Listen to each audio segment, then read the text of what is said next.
विपक्षियों की खटिया खड़ी करनी है ना, इसलिए जो है ये खटिया होली हो रही है।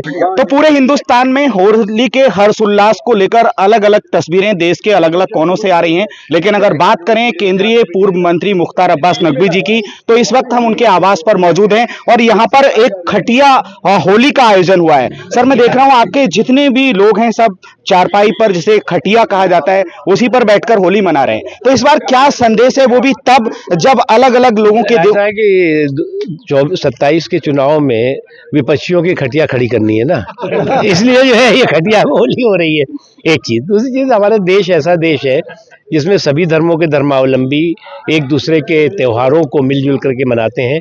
यही एक भारत श्रेष्ठ भारत की ताकत है और यही अनेकता में एकता की शक्ति है। लेकिन सर, अभी आपने कहा था कि बहुत सारे लोगों के दिमागों में कुछ संक्रमण चल रहा है, तो इलाज कैसे होगा? और खुद भी सोचना पड़ेगा कि हमको जो इस तरह के सांप्रदायिक संक्रमण के सूरमा हैं, उनके एक के बाद एक सूपड़े साफ हो रहे हैं और जल्दी साफ हो जाएगा जो बचे कुचे हैं। आप उत्तर प्रदेश में और पूरे देश के कौन कौन से राज्यों में जाकर के लोगों को संदेश दिया है कि होली में जिस तरह की बातें आ रही हैं उनको कैसे लेना है? कहीं कोई बात नहीं है। होली में सब लोग उत्साह के साथ जो है वो होली के रंग के साथ जो है वो होली खेल रहे हैं, और जो लोग होली के रंग में भंग डालने की कोशिश कर रहे हैं उनका भी जो है हिसाब इलाज कर रहे हैं। नकवी जी, अंतिम सवाल, जिस तरह से पश्चिमी उत्तर प्रदेश के अगर संभल की बात की जाए तो पिछले 1.5 वर्षों से जो चीजें देखने, सुनने, समझने को मिल रही हैं, उससे क्या असर?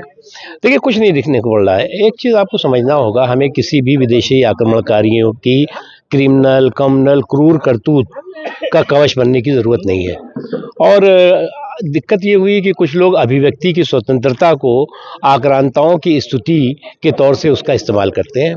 कभी भी मस्जिदों को नहीं ढका गया, इस बार तो मस्जिदों को भी ढका जा रहा है। देखिए, मुझे लगता है जो लोग मस्जिदों पे तिरपाल लगा रहे हैं उनको अपने दिमाग में जो संक्रमण है, जो दिमाग में जो है वो एक बीज है सांप्रदायिकता का, उसको तिरपाल से ढकना चाहिए। चलिए, बहुत बहुत धन्यवाद। तो मुख्तार अब्बास नकवी जी यहाँ पर हमको बता रहे हैं कि जिनके दिमाग में जो चीजें चल रही हैं वो अलग चीज हैं, लेकिन तमाम सारी चीजों को लेकर देखना यही दिलचस्प होगा कि हिंदू मुस्लिम एकता की जो मिसाल भारत हमेशा से ही रहा है, और हर बार त्योहारों पर जो जिस तरह के बयान आते हैं उससे निपटने के लिए जो यहाँ की जो एकता है, अखंडता है, वो त्योहारों के मद्देनजर देखने और समझने को मिलती है। अभी के लिए इतना।